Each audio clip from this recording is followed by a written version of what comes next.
প্রিয় দর্শক, Walton smart fridge presents TVS ইনসাইটে আপনাদের সবাইকে স্বাগতম। আমি সাজ্জাদুর রহমান আছি আজকে সঞ্চালনায়। Walton is a global brand. World class innovation নিয়ে ওয়ালটন এখন দেশের সীমানা পেরিয়ে পৌঁছে গিয়েছে 50টিরও বেশি দেশে। ওয়ালটন, ঘরে ঘরে বিশ্বজুড়ে। দর্শক, ব্যাংক তথ্য সরাসরি ট্যাক্স রিটার্নে যুক্ত করতে চায় এনবিআর। এর উদ্যোগ, তারা বলছে যে এটা ট্যাক্স ফাঁকি রুখতে তাদেরকে হেল্প করবে, যে ট্যাক্স পেয়ারদের ব্যাংক অ্যাকাউন্টে যেন তাদের সরাসরি তাদের অ্যাক্সেস থাকে। তো এইসব বিষয় নিয়ে কাজ করছে বাংলাদেশ ব্যাংকেও, তারা বলেছে, এবং সরকারের অন্যান্য যে অথরিটি আছে, তো এগুলো নিয়ে কাজ হচ্ছে। তো আজকে টিভিএসে একটি ডিটেল রিপোর্ট পাবলিশ হয়েছে। এই সংক্রান্ত রিপোর্টটি করেছেন টিভিএসের সিনিয়র করেসপন্ডেন্ট রিয়াদ হোসেন। তো আমরা রিয়াদের সঙ্গে আলোচনা করব আসলে এনবিআর কেন এই উদ্যোগটা নিচ্ছে, এবং সেখানে আসলে দেশের জন্য, অর্থনীতির জন্য কি উপকারে আসবে, বা আসলে ট্যাক্স পেয়ারদের জন্য বা ব্যাংকের জন্য কোনো রকমের কোনো রিস্ক আছে কিনা, তারা কি মনে করে। তো আমরা এগুলো নিয়ে আলোচনা করব এবং আপনাদের সঙ্গে শেয়ার করব। রিয়াদ, স্বাগতম আপনাকে। এই যে এনবিআর আসলে কেন এই উদ্যোগটা নিচ্ছে যে ট্যাক্স পেয়ারের ব্যাংক অ্যাকাউন্টে তাদের অ্যাক্সেসটা থাকতে হবে, এখন কি এটা নেই? ধন্যবাদ সাজ্জাদ ভাই। আসলে এখন অ্যাক্সেসটা ওইরকম নেই। এখন যেটা আছে, ধরুন এনবিআর তো চাইলে তো সেটা বাংলাদেশ ব্যাংক বা ব্যাংকগুলো দিতে বাধ্য। এক্স্যাক্টলি, হ্যাঁ। এখন যে এই ব্যবস্থাটাই আছে, ধরুন আমি কোনো ট্যাক্স পেয়ারের বিষয়ে এনবিআর সুনির্দিষ্টভাবে যদি কোনো তথ্য চায়, বাংলাদেশ ব্যাংকের মাধ্যমে ব্যাংকগুলোর কাছে চাইলে তখন তার অ্যাকাউন্টে কত ট্রানজ্যাকশন হয়েছে, বিস্তারিত তথ্য তারা সেটা দেয়। এখন এনবিআর যেটা করছে সেটা হচ্ছে যে, ধরুন আমাদের এখন 1,20,00,000-এর মতো টিআইএন আছে। তো এর মধ্যে 45 লাখের মতো রিটার্ন প্রতি বছর বা সর্বশেষ গত বছর জমা হয়েছে। এখন এনবিআর এর পক্ষে তো 45 লাখ এই যারা রিটার্ন দিচ্ছেন সবার তথ্য ব্যাংকের কাছে চাওয়া বা নেওয়া সম্ভব না, এটা ম্যানেজ করাও সম্ভব না। এনবিআর যেটা করছে, এই ইনফরমেশনটা যাতে সহজে পেতে পারে, এই জন্য তারা এই রিয়েল টাইম অ্যাক্সেসটা চাচ্ছে। অ্যাক্সেসটা হচ্ছে এনবিআর এর ভাষ্য আবার ভিন্ন। এনবিআর এর ভাষ্য হচ্ছে এটি করদাতাদের জন্য উপকার হবে। এনবিআর এর ভাষ্যটাই যদি আমি বলি, অফিসারদের সঙ্গে আমরা কথা বলেছি, সেটি হচ্ছে, ধরুন এখন সারা বছরে একজন ব্যক্তি, একজন ট্যাক্স পেয়ারের বিভিন্ন ব্যাংকে হয়তো অ্যাকাউন্ট আছে, বিভিন্ন ব্যাংকে উনি যে ইন্টারেস্ট ইনকামটা হয় সেটির উপরে কিন্তু সোর্সে ট্যাক্স কর্তন করা হয়। তো এখন ধরুন ওনার 4টা বা 5টা ব্যাংকে সোর্স ট্যাক্স আছে। এই প্রত্যেকটা ব্যাংক থেকে উনি হয়তো, যখন ম্যানুয়াল সিস্টেম ছিল তখন ব্যাংকগুলো থেকে তাকে এক ধরনের সার্টিফিকেট এটার সঙ্গে তার অ্যাটাচ করার একটা বিধান ছিল। তো এখন অনলাইন যে হয়েছে, অনলাইন ব্যবস্থায় আবার এরকম ব্যবস্থা নেই। অনলাইন ব্যবস্থায় যেটা আছে, আপনার কত টাকা সোর্স ট্যাক্স কেটেছে আপনি সেটি উল্লেখ ওখানে করে দিবেন। এখন এনবিআর এর পক্ষে রিয়েল টাইম জানার সুযোগ নেই যে আপনি এখানে প্রকৃত তথ্যটা দিয়েছেন কিনা। আপনার কারো হয়তো 10টা ব্যাংকে অ্যাকাউন্ট আছে বা 5টা ব্যাংকে অ্যাকাউন্ট আছে, উনি হয়তো 2টা ব্যাংকের তথ্য দিলেন, 3টে ব্যাংকের তথ্য হয়তো দিলেন না, অর্ধেক তথ্য দিলেন, অর্ধেক হয়তো দিলেন না। এখানে ট্যাক্স উনি যদি অ্যাভয়েড করেন, তাহলে তাকে প্রত্যেকের জন্য আলাদা আলাদাভাবে ব্যাংকের কাছে চাওয়া, তো এটি এনবিআর এর জন্য তো অনেক টাফ আসলে। তো সেজন্যই এনবিআর আসলে মূলত যেটি করছে, আমরা অন্যদের সঙ্গে কথা বলে যেটা বুঝলাম, যে রিয়েল টাইম এখন যখন কেউ রিটার্ন সাবমিট করে, এখন তো এবার আপনি জানেন যে সবার জন্যই কিন্তু অনলাইনে রিটার্ন সাবমিট ম্যান্ডেটরি হয়ে গেছে, অল্প কিছু ব্যতিক্রম বাদ দিয়া, সামান্য কিছু।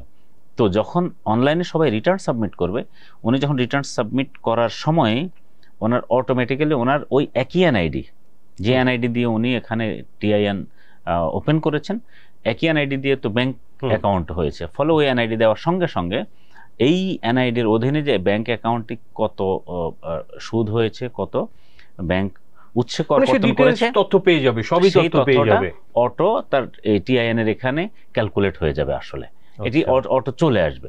তাহলে যিনি ট্যাক্স পেয়ার, যিনি তার জন্য সুবিধা হচ্ছে, তার আর 5-6টা ব্যাংকে গিয়ে আলাদা আলাদা করে আনতে হচ্ছে না, জমা দেওয়া দরকার হচ্ছে না। আর এনবিআর এর সুবিধা হচ্ছে, কেউ এখন আর এই জায়গায় অ্যাটলিস্ট এখানে মানে ফাঁকি দেওয়ার সুযোগ নেই। এটি হচ্ছে আপাতত আমরা যেটি দেখছি, কিন্তু এর ভেতরে একটি অন্তর্নিহিত, মানে আরো গভীরে যদি কেউ চিন্তা করে, তাহলে এটি আপনি জানেন, এর আগেও কিন্তু এনবিআর বিভিন্ন সময় উদ্যোগ নিয়েছিল ব্যাংক অ্যাকাউন্টে অ্যাক্সেস নেওয়ার।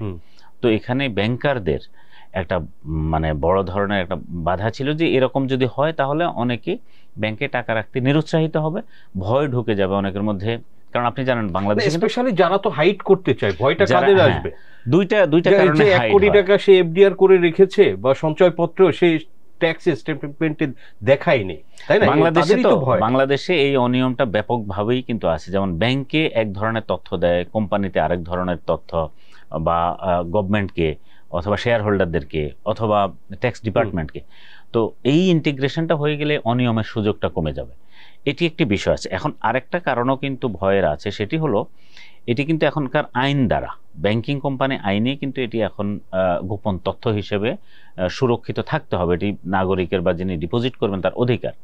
এখন যদি এই তথ্যটা এই মানে অন্য একটি ডিপার্টমেন্ট, আমরা ধরে নিলাম ট্যাক্স অথবা অন্য কোনো, আরও তো সরকারের অনেক ডিপার্টমেন্ট আছে, যদি সেখানে অ্যাক্সেস হয় তাহলে সেখানে এই গোপন তথ্যগুলো অন্য অনেকের হাতে চলে যেতে পারে কিনা, ব্যাহত হতে পারে কিনা, এটিও একটি বিষয় আছে। তো এই সব কিছু মিলিয়ে এক ধরনের বক্তব্য আছে। কিন্তু আপাতত আমরা যেটা খেয়াল করলাম যে অ্যাটলিস্ট ট্যাক্স ফাঁকি রোধ করা এবং ট্যাক্স পেয়ারের জন্য কিছুটা ইজি হবে, এই মেন্টালিটি থেকে এনবিআর উদ্দেশ্যটা এরকম। কিন্তু এখানে ধরেন যে বাংলাদেশে এখন তো আমরা জানি যে ট্যাক্স অফিসিয়াল যারা, ট্যাক্স ডিপার্টমেন্টে যারা বিভিন্ন কাজ করেন, তাদের ব্যাপারে কিন্তু আসলে আপনি ধরেন যে স্টেক হোল্ডার যারা, ট্যাক্স পেয়ার যারা, ব্যবসায়ী, এদের কিন্তু ধারণা খুব একটা পজিটিভ না।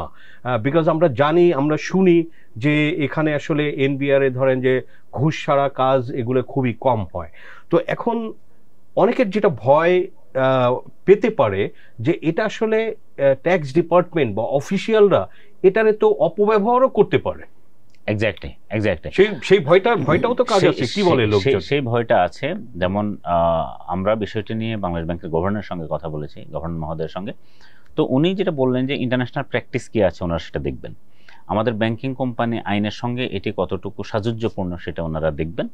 এরকম আরো কি কি বিষয় আছে, ইন্টারন্যাশনাল বেস্ট প্র্যাকটিস বলতে যেমন এনবিআর এর সঙ্গে কথা বলে আমরা যেটা জেনেছি, তারা বলছেন যে বিশ্বের যে দেশগুলা ট্যাক্স কমপ্লায়েন্ট দেশ, এরকম দেশগুলা সবগুলোই ইন্টিগ্রেটেড, অর্থাৎ সেখানে ব্যাংকিং যে ব্যক্তির একটা নির্দিষ্ট আইডি দিয়েই কিন্তু তার ব্যাংক চলে, তার ব্যবসা চলে, তার অন্যান্য সব ইউরোপ আমেরিকার দেশগুলো একটা ইউনিক আইডি দিয়ে চলে। তো উনি ওই আইডি দিয়ে ব্যাংক অ্যাকাউন্ট ওপেন করতে হবে, তাকে সেই ব্যাংক ট্রানজাকশন ওই আইডি দিয়ে, তার ব্যবসা বাণিজ্য ওই আইডি দিয়ে, তার ট্যাক্স পেমেন্ট আরও যা যা আছে, ফলে তারা ওই আইডিতে ক্লিক করে আসলে একসাথে সবকিছু পেয়ে যায়। সব ডিপার্টমেন্টের সাথে একটা ইন্টিগ্রেশন আছে। সেই সব দেশের কিন্তু আপনি যে সরকারি প্রতিষ্ঠানগুলো বা যারা কাজ করে, তারা কিন্তু তাদের এখানে গভর্নেন্স আছে, তারা অনেস্ট। আমাদের এই সমস্ত দেশের মতো এত ব্রাইব, এই সমস্ত লেনদেন হয় না। সো লোকজন এডুকেটেড, আই মিন যারা ট্যাক্স পেয়ার, জনগণ, সবকিছু মিলিয়ে কিন্তু, তো এটা একটা ধরেন যে উন্নত দেশের অনেক আইডিয়া, আমাদের দেশে সেটা বাস্তব কতটা ফিজিবল হবে, এটি একটি বিষয়। কারণ আপনি খেয়াল করবেন আমাদের ইকোনমির কিন্তু একটা বড় অংশই কিন্তু গ্রে ইকোনমি যেটাকে বলে, এটা কিন্তু মানে ফর্মাল ইকোনমির মধ্যে নেই। এটি নানান কারণ, এটি গভর্নমেন্টেরও সক্ষমতার অভাব আছে, আবার এই সুযোগ নিয়ে কিন্তু অনেকেই ট্যাক্স ফাঁকি দিচ্ছেন, অনেকেই অন্যান্য আরো অনেক জায়গায় ফাঁকি দিচ্ছেন। প্লাস এই সুযোগ নিয়ে কিন্তু ট্যাক্স অফিসিয়াল যারা, তারাও এই সুযোগটা নিয়ে সরকারের ঘরে যতটুকু ট্যাক্সের টাকা যাওয়ার কথা সেইটার একটা বড় অংশই তাদের পকেটেও চলে যাচ্ছে বলে অভিযোগ আছে। তো সব কিছু মিলে এইটা নিশ্চিত যে আমাদেরকে একটা কমপ্লায়েন্সের দিকে আসলে যেতে হবে।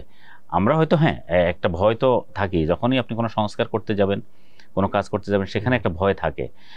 কিন্তু আপনাকে যেভাবেই হোক এই কাজটা যদি সরকার না করতে পারে, বিশেষ করে ইন্টিগ্রেশনের কাজটা, তাহলে এইভাবে ধরুন ব্যাংকে থেকে হাজার হাজার কোটি টাকা হাওয়া হয়ে যাচ্ছে, তারপরে আপনার ব্যাংকে টাকা আছে কিন্তু ট্যাক্স ফাইলে নেই, কারো গাড়ি আছে সেটি ট্যাক্স ফাইলে নেই, 2-3টি গাড়ি আছে সেটি ট্যাক্স ফাইলে নেই, কয়েকটি হয়তো বাড়ি বা অ্যাপার্টমেন্ট আছে সেটি ট্যাক্স ফাইলে হয়তো নেই, আংশিক আছে।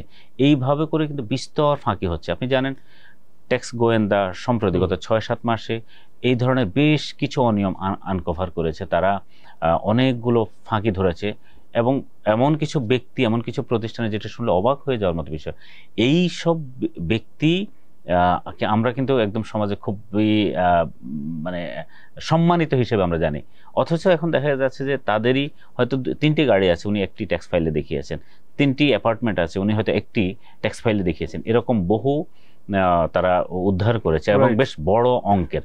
তো ফলে এই অনিয়মগুলো কিন্তু এখন তারা যেটি আসলে উদ্ধার করছেন বা দেখা যাচ্ছে, এটি হচ্ছে মানে বিশাল বরফখণ্ডের সামান্য অংশ মাত্র। আসলে এর একটি বড় অংশই আনকভার, মানে এখনো আনকভার করা সম্ভব হয়নি। ফলে এখন যদি এই কাজগুলো করা যায়, যে ব্যাংকের সঙ্গে ইন্টিগ্রেশন, সিটি কর্পোরেশনের সঙ্গে ইন্টিগ্রেশন, অথবা আরও সংশ্লিষ্ট সঞ্চয় পরিদপ্তর বা সঞ্চয়ের, হ্যাঁ, এই ধরনের আরও যতগুলো বেশি ডিপিডিসি বা ডেসকো, ডেসা, এদের সঙ্গে যদি এই ইন্টিগ্রেশন করতে পারে, তাহলে তার বাড়ি, অ্যাপার্টমেন্ট, তার গাড়ি কতটুকুগুলো আছে বা অন্যান্য কি সম্পদ যা আছে, এটি সংগ্রহ করা সম্ভব হবে। রাইট। কিন্তু বছরের পর বছর ধরে আসলে এনবিআর আলোচনাই করছে, এক্ষেত্রে কার্যকর কোনো পদক্ষেপ আসলে আমরা দেখিনি।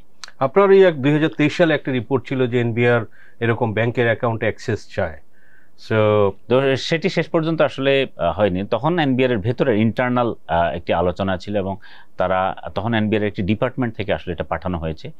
তো সেটি তখন ব্যাপক এক ধরনের, আমি বলবো যে প্রতিরোধ অথবা এক ধরনের সমালোচনার মুখে এনবিআরকে তখন পিছিয়ে আসতে হয়েছে।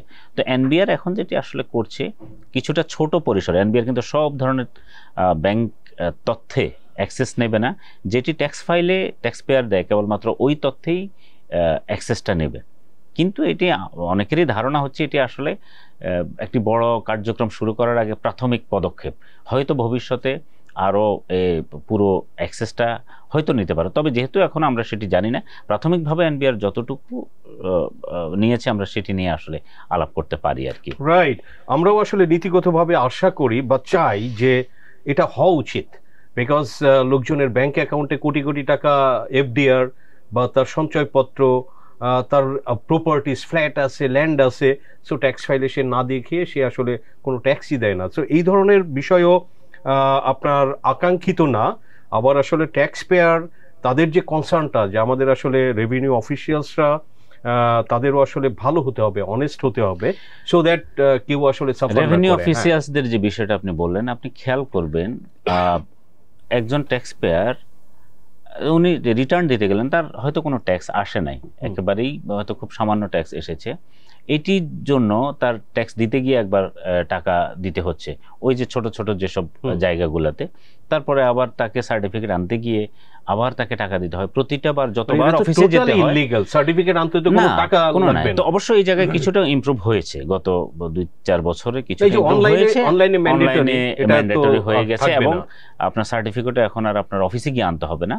অর্থাৎ মুখ দেখা দেখির জায়গাটা যত কমিয়ে আনা যাবে ততই এইখানে কমপ্লায়েন্সটা তৈরি হবে, মানুষকে আর আসলে হয়রানিরও কমে যাবে, প্লাস এই অনিয়ম বা অবৈধভাবে টাকা আদায়ের যে সুযোগ সেটিও কমে যাবে। তবে একটি বিষয় যেটি গুরুত্বপূর্ণ, ব্যাংকারদের যে কনসার্নটা আছে বিশেষ করে, যে করদাতার ব্যাংকিং ট্রানজ্যাকশন অথবা আমাদের ট্যাক্স রিলেটেড যে বিষয়গুলো, এগুলো কিন্তু গোপনীয় বিষয়।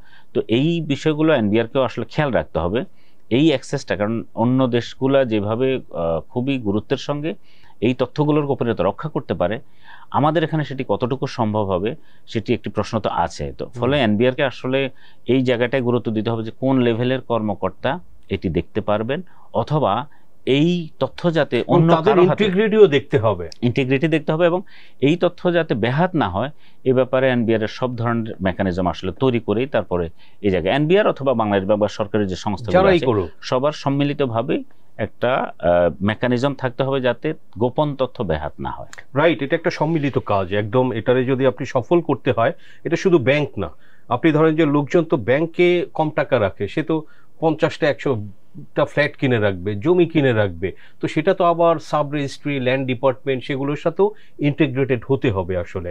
সো তাহলেই এটার একটা ফলাফল পাওয়া যাবে বলে আমরা মনে করি। সো রিয়াদ হোসেন, আপনাকে অসংখ্য ধন্যবাদ টিভিএস ইনসাইটে সময় দেওয়ার জন্য।